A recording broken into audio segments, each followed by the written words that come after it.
Bonjour à tous. Il s'était posé de façon rocambolesque sur la comète Chury en novembre dernier et depuis, le monde retenait son souffle dans l'attente de son réveil. Ça y est, Philae s'est réveillé mi-juin, un événement même fêté comme il se doit au CNES de Toulouse et qui ouvre surtout aux chercheurs de nouvelles perspectives et opportunités. C'est ce dont on va parler aujourd'hui dans votre mag Aerospace en compagnie de Philippe Godon, chef de mission Rosetta au CNES de Toulouse. Bonjour Philippe. Bonjour. Et Aurélie Moussy, responsable opérations scientifiques Philae. Bonjour, bienvenue à tous les deux sur ce plateau. Alors, peut-on dire que Philae a réussi à recharger ses batteries, Philippe ?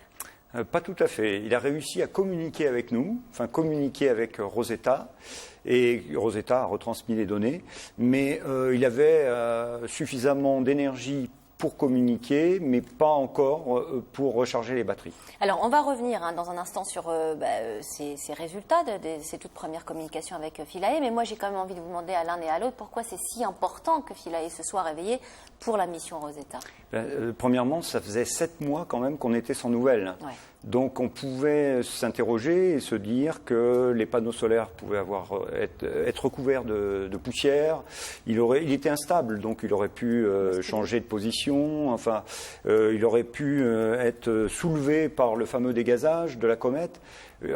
Parce qu'il est très léger, on le rappelle. Oui, 1 gramme à la surface. Ouais. Mais malgré tout, le dégazage n'est pas très puissant et ne permet pas de le soulever. Donc on l'a retrouvé dans un très bon état de marche. Mais pour la mission elle-même, je veux dire, on n'aurait pas pu faire les mêmes choses s'il était resté définitivement endormi comme la Belle au Bois Normand. Ah non, du tout. Sa mission était terminée si Philae ne se réveillait pas. Et il y avait un impact aussi sur la mission Rosetta, j'imagine ? Oui, alors l'orbiteur, ce qu'on appelle de Rosetta, continue à rester proche de la comète et à faire ses observations à partir de 200 km d'altitude. Et il donne un certain nombre de renseignements, mais qui ne sont pas les mêmes que ceux de Philae. Donc il était très attendu. Surtout par tous les scientifiques de Philae qui se réveillent.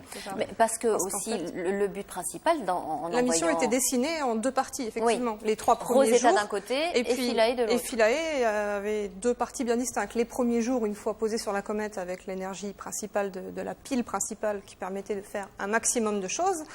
Mais la cerise sur le gâteau, c'était de pouvoir avoir une mission plus longue, avec moins d'énergie, mais sur un temps plus long, pour pouvoir avoir des chances de faire d'autres manips scientifiques. Et la manipulation essentielle, c'est le forage. C'est quand même pour ça qu'on a envoyé Philae se poser sur le sol de Chury. C'est-à-dire que c'est une des opérations qu'on n'a pas réussi à faire en novembre. On a tenté le forage. Vous vous rappelez que la foreuse a parfaitement bien fonctionné, sauf qu'on était trop loin du sol. Et donc, au lieu de se saisir du sol, on a saisi du vide. Ouais. Et c'est en effet une des activités scientifiques très attendues. Ouais. Comment ça va se passer ? Parce que j'ai lu que cette opération de forage était assez délicate, voire dangereuse. Effectivement. Comme vous le savez, l'atterrissage a été épique. On n'avait pas ancré dans le sol. On s'est stabilisé. Le lander, l'atterrisseur, a rebondi plusieurs fois sur la comète, a fini par se stabiliser dans un trou contre une falaise de manière assez instable, on va dire. Ouais. Donc, partant de là, étant donné qu'il nous manque beaucoup d'infos sur la manière dont il est posé, le moindre mouvement imposé à Philae peut résulter en un basculement de Philae, en une modification de sa position qui ferait qu'on couperait soit le lien de communication, soit les panneaux solaires se retrouveraient moins bien éclairés et on n'aurait à ce moment-là plus du tout de jus, ce qui serait encore pire.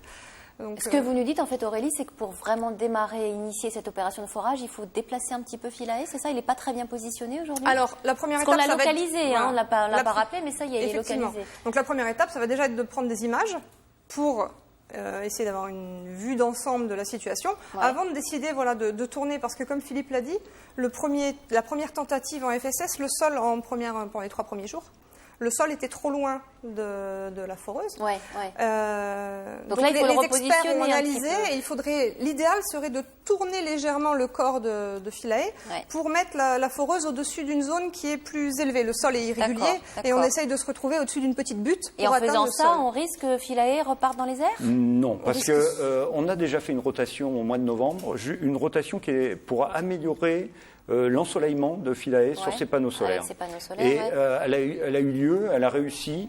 Et elle ne semble pas avoir mis en danger Philae. Une rotation est moins dangereuse que le forage lui-même, parce que le forêt touchant le sol peut créer une réaction, un soulèvement. D'accord. Rappelez-nous quand même pourquoi c'est si important qu'on fore le sol, de forer le sol de Tchouri pour percer les origines de la vie. Parce que de l'échantillon qu'on aura récupéré, on va faire beaucoup de choses. Premièrement, on va le regarder avec des microscopes. Et surtout, sur place, il n'y a pas de retour sur terre d'échantillons. C'est un laboratoire embarqué. Voilà, à l'intérieur de Philae. Et puis, après, ça va être analysé au niveau atomique et surtout moléculaire. Et qu'est-ce qu'on attend de COSAC, l'instrument qui fait ça?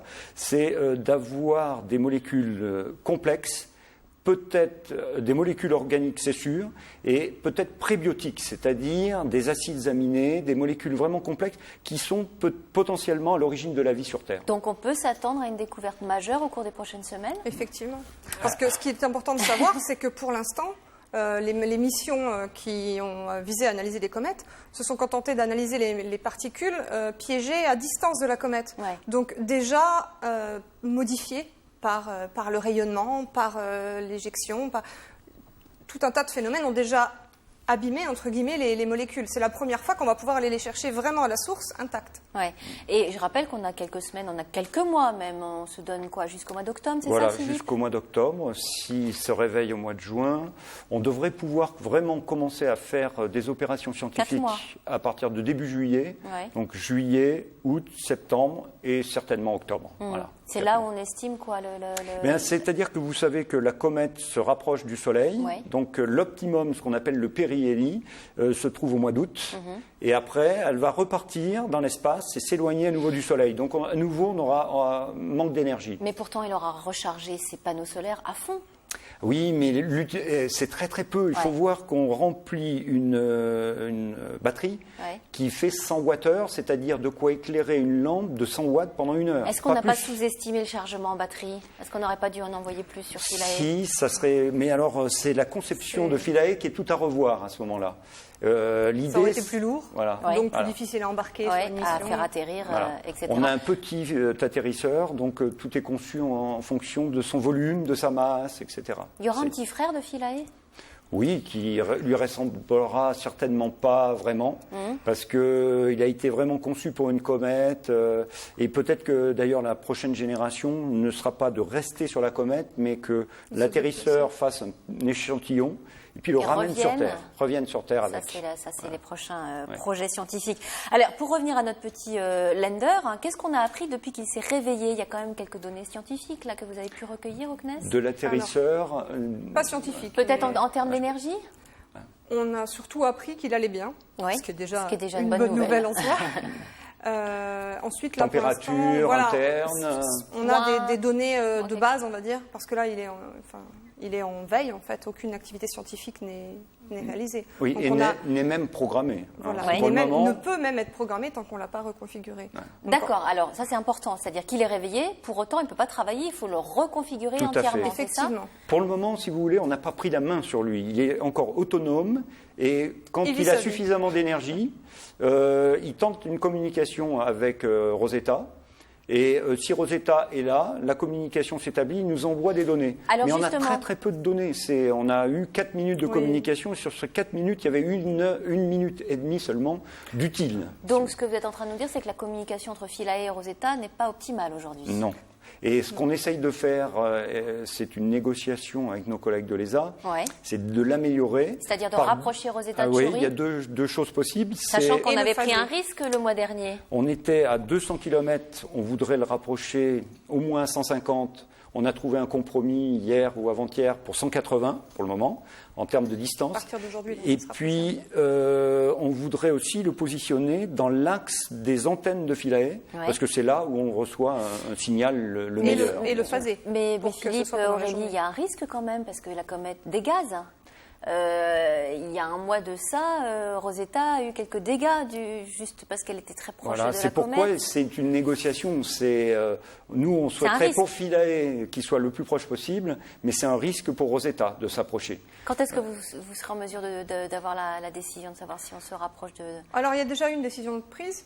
Pour l'instant, on se rapproche légèrement. Voilà. On est en dessous des 200 km, parce que jusqu'à présent, on était plutôt donc, dessus. Vous estimez qu'aujourd'hui, voilà, on l'a bien compris, il y a quand même urgence, il faut aller vite. Dans combien de temps est-ce que vous serez en mesure d'avoir la main véritablement sur tous les instruments de Philae pour véritablement démarrer la mission? Il y a plusieurs étapes, mais pour faire simple, pour déjà le reconfigurer, le mettre en état de recevoir des commandes scientifiques, on a besoin d'un lien établi et stable d'environ 20 minutes, une demi-heure. Donc, avec nos 4 minutes, on en est encore un peu loin. Il va falloir attendre que progressivement, on arrive à avoir un lien plus long, plus stable, pour pouvoir programmer cette étape de reconfiguration. Et une fois cette étape faite, après, ça va s'enchaîner très vite. On a déjà les blocs préparés, testés au sol. Blocs d'activité. Donc, que faites-vous au CNES à part trépigner d'impatience en ce moment? Donc, deux activités. C'est optimiser, justement, faire des demandes à l'ESA pour optimiser cette communication. Donc, positionner l'orbiteur au mieux. Et essayer vous avez bon espoir que ça aboutisse? Parce qu'on ne connaît pas, si on a une bonne idée maintenant de la localisation, on ne connaît pas très très bien ce qu'on appelle l'attitude. Voilà, la position, il n'est pas à l'horizontale, mais voilà. Donc on refait ces calculs-là, parce que quand on dit qu'il faut qu'il soit à la verticale des antennes, il faut encore savoir comment est Philae à la surface. Une des activités. Et la deuxième, c'est la préparation des activités scientifiques dont s'occupe Aurélie. Donc on l'a fait déjà pendant quelques mois. On a commencé à mettre au point un plan avec les activités les moins consommatrices, après les prises de vue, et après ce qui pose le plus de risques, qui demande le plus de risques, c'est-à-dire le déploiement d'APXS et la fameuse récupération d'échantillons. Cette mission, c'est la mission de votre vie, Philippe, vous la touchez du bout du doigt, là. Ah là, ça a été déjà un grand moment, ce réveil, une grande émotion, hein, franchement. Champagne. Ah oui, on peut le dire, on a eu les images. On n'a pas pu le garder. Non. Donc vous êtes dans un état d'euphorie quand même, en ce moment. Oui, on ne dort pas beaucoup, voilà, et on va faire tout pour que Philae remarche normalement et récupérer un maximum. En tout cas, je vous remercie à tous les deux d'être là et d'être revenus aussi souvent, Philippe, nous faire suivre les aventures de Philae sur TLT qui est mal engagée, qui est dans une mauvaise position aussi, votre télévision locale. Donc, merci vraiment infiniment d'être venu sur le plateau de l'Aérospace Mag, de nous avoir fait rêver, et on lui souhaite longue vie à Philae et longue vie à la mission Rosetta. Merci à tous les deux. Merci à vous de nous avoir suivis.